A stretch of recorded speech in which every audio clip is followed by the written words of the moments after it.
I'm Victoria Jane, and this is GigPigs from the studio, and I'm currently sat with Jodie Knight, all the way from Glasgow, London, Liverpool. All of it. Yeah. All of it.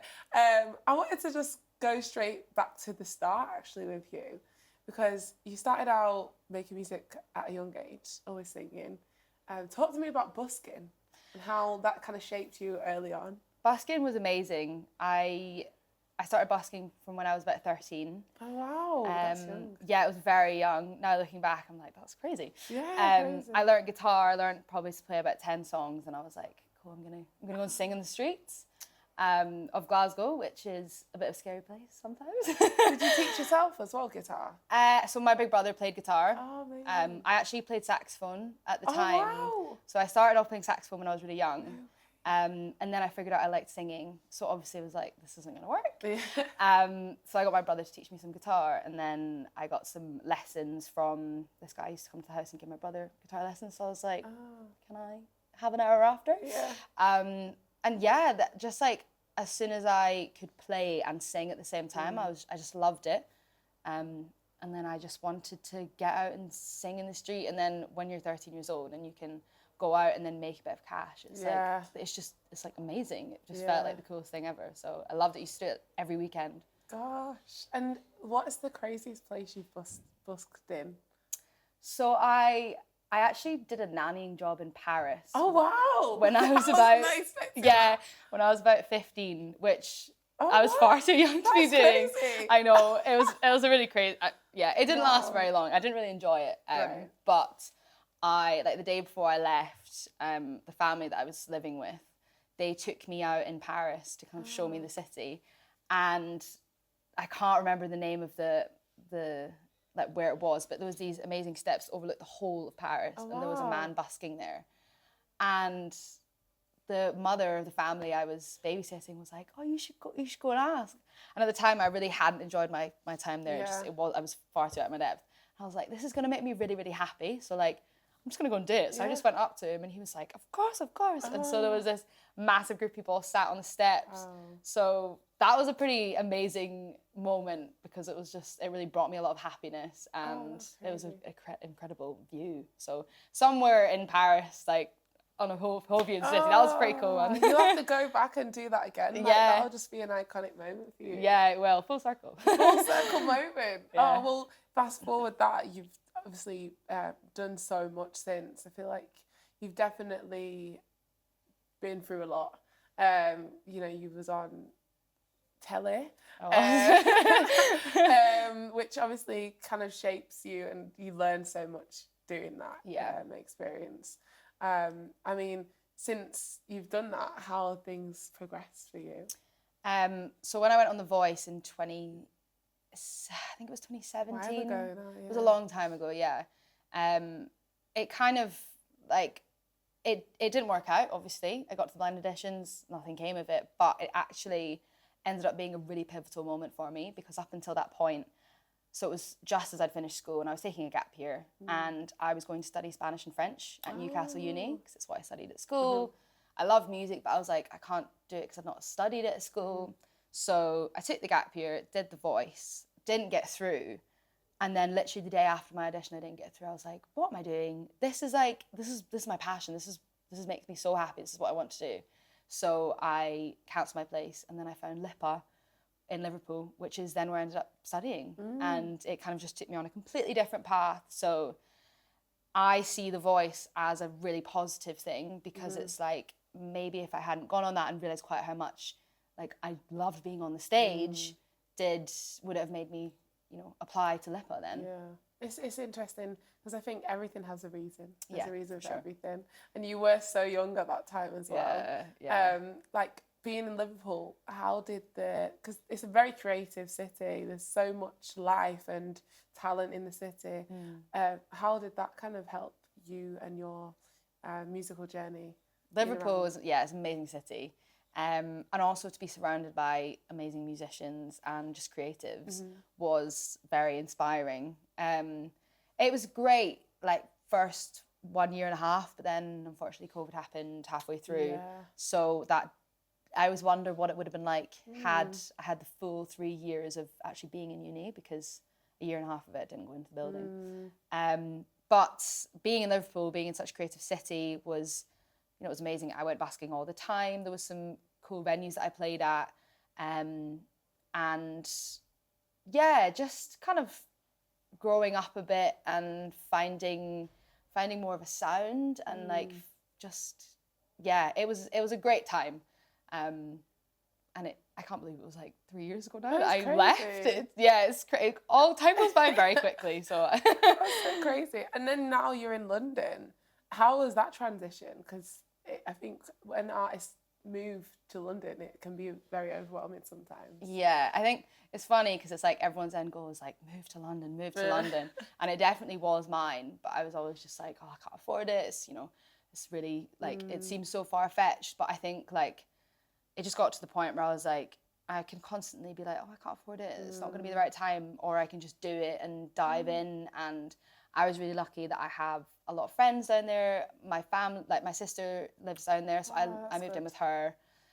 So I did have a support network when I moved down, which made it a bit easier. But it's been amazing. Like my first year was just like, it went by so quickly. And I feel like I just did everything I could, which was so amazing. Now that I've been there 18 months, I'm now kind of trying to be like, okay, cool. What's my path? Where do I see this going in the future? You know, because I've always been the type of person to say yes to everything, which I think is really important. And it's amazing to do that because you get so many different experiences and opportunities. But then there's definitely now some things where I'm like, okay, I won't do that because I don't enjoy that as much, or I can't see like that, you know, progressing in any way. So yeah, it's been great. It's definitely been the right move for me. Oh, and you've just done your EP as well. I have, yes. Which you recorded in Abbey Road, which is so iconic. I know. Do you know so many people dream of recording there? I know. Again, like I don't know how it. How did that even come about? So I actually went to a networking event in Coco, Camden. It was a couple of friends of mine from Scotland were coming down. They are producer duo, Able Faces, and they were like, "Oh, we're going to this networking event." It was the label that they were with, so I was like, "Cool." Networking events terrify everyone. No one enjoys them. No one enjoys them unless you're like an extreme extrovert. Yeah. So I was like, "Cool, I can go to a networking event, but I can also see my friends." So it's like a nice thing where I can be like, it doesn't feel like it's really forced. And because they obviously knew the people that were running it, they then introduced me to the man who owns the label, Howard, who we then ended up chatting. We had a few tequila shots, and then he was like, and then we swapped numbers, and he was like, let's stay in touch, because I'd sent him my music previously, and he said he'd listened to it. So a month or two later, he messaged and said that he was doing this recording day at Abbey Road Studios, and if I wanted to be one of the artists. So that is amazing. I was like, I'll have to check my diary and see. Yes, I'm free. Oh my gosh, that's amazing. I feel like the songs that you recorded as well just feel so special. You can feel it in your voice, like how proud you were to be there. Yeah, it was like you say, it's a once in a lifetime opportunity. And one of the songs, particularly the one I played on piano, was a song I'd written about a year and a half before. And I was just saving it because I was like, that song is possibly to date still my favourite song I've ever written. I don't know why. There's just something about it that I love and is really special. And I was always like, I'm just going to save that one. I'm not going to put it out yet. And then when that opportunity came up, I was like, this is perfect. This is perfect time to use it and play it. That's just so amazing to hear that backstory as well. I feel like you've done so well with your music, and then you also got your alias. I do, yes. So talk to us about that, because there's two sides. We want to know both. So there's one for the daytime, the one for nighttime. So I fell into dance music accidentally. When I was busking, a producer saw me. His name's Boy North. I was probably about 15, 16 at the time. And he got my Instagram and messaged me and said, "Hi, I'm a producer. I do dance music. Like, do you fancy singing on a track?" And as I said, I always just said yes to everything. So I was like, cool, like I love dance music. Let's do it. Just like snowballed.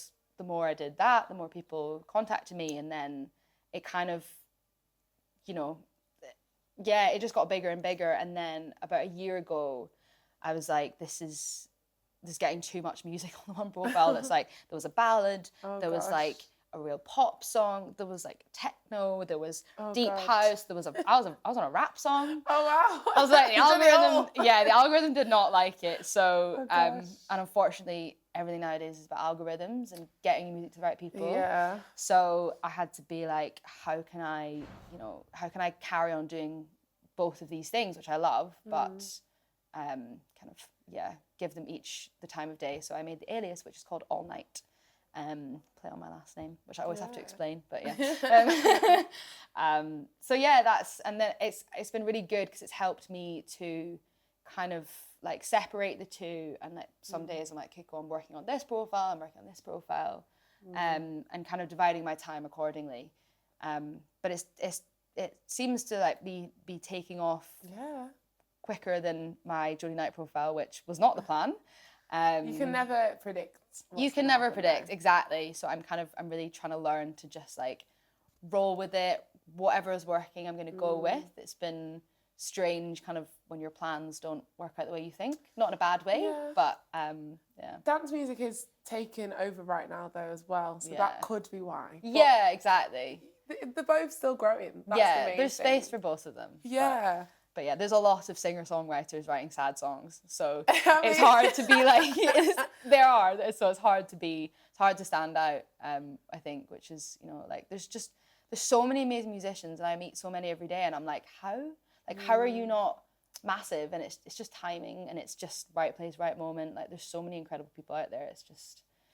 That's true. Yeah. Just like yourself, you was telling me before, Jodie was saying about an experience she had with a fan, making her cry. Like, you must have had so many amazing people that you've affected through your music. So. Yeah, it's really special when you perform and someone, like, you can tell it really has reached someone, because I think that's what music's for. It's for people to listen to, relate to, and be able to be like, yeah, I felt like that. Yeah. And then when you actually get that feedback, it's like, oh, there's honestly nothing better. It's amazing. There's nothing better. What's been one of your favourite gigs today?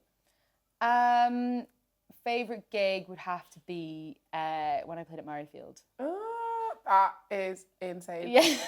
that would have been so many people as well. Yeah, so it was, again, like, all of my biggest gigs, actually, that, or I actually also supported Rick Astley when I was 18. So yeah, both of those gigs were like, I got them about, like, the Rick Astley one I got on the day, the Murrayfield one I got the week before. Yeah. And like crazy. The Murrayfield one, I was in the studio with this guy, and he like helped sort the bands for the they were playing at, kind of pre-match entertainment, sorry. And he got a call saying like the person for next week is dropped out. And he literally went like that. He was like, do you want to sing at Murrayfield next week? I was like, are you kidding? What? He's like, do you want to sing at Murrayfield? I was like, yes, absolutely. So had like 5 days to prepare, and then went on, which I think is actually a good thing, because I think when you have loads of time, you get really nervous. Yeah, you do. So yeah. You would have probably... Were you still nervous though? Oh my God, I was terrified. I was absolutely terrified. Such a massive gig. That's so crazy. I can't wait to see what else gets added to this list. Yeah, I think it's just being in the right place, right time. Someone being like, "Can you do this now?" And you just have to be like, "Yeah, I'm gonna do it." Yeah, that's true. Yeah. That's true. Timing is everything.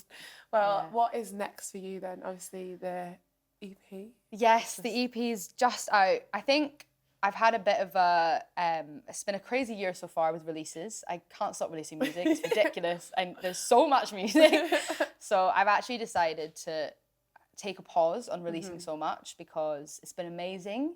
Has been quite exhausting trying to like chase my tail, keep up with promotion, give each of them their own space. So I'm taking a pause. I had a couple more scheduled, but I've taken them down because I was like, slow down, stop. It's all in your own time. Yeah, exactly. So enjoy the music that's out there. There's not any coming for the rest of the year. And I'm actually spending a bit more time focusing on the alias. Okay. I'm actually going to America in September on tour with a DJ for a few weeks, so my time is kind of going to be put onto the alias for now to just see where that goes, and then on the back burner doing all my other stuff as well. That's so exciting. That's so exciting. I can't wait to see you kill it in America. That's going to be amazing. I'm going to ask you this last question as well. What is one thing that has to be on your rider? At a rider? Has to be on it. Or it can be something that you've never had before that you'd love to have on your rider. It sounds really, I'm going to say something really boring. Like, I need like honey and lemon before, like, even if, whatever the gig, I have to have honey and lemon, warm up the vocal cords, and that's really boring though. What's one thing you'd want to have on your rider that you've never had before? I'd want to have, if you could have anything, just to have that before you have a gig. You really put me on the spot here. I don't know. I want to say something cool, but I just can't really think of anything.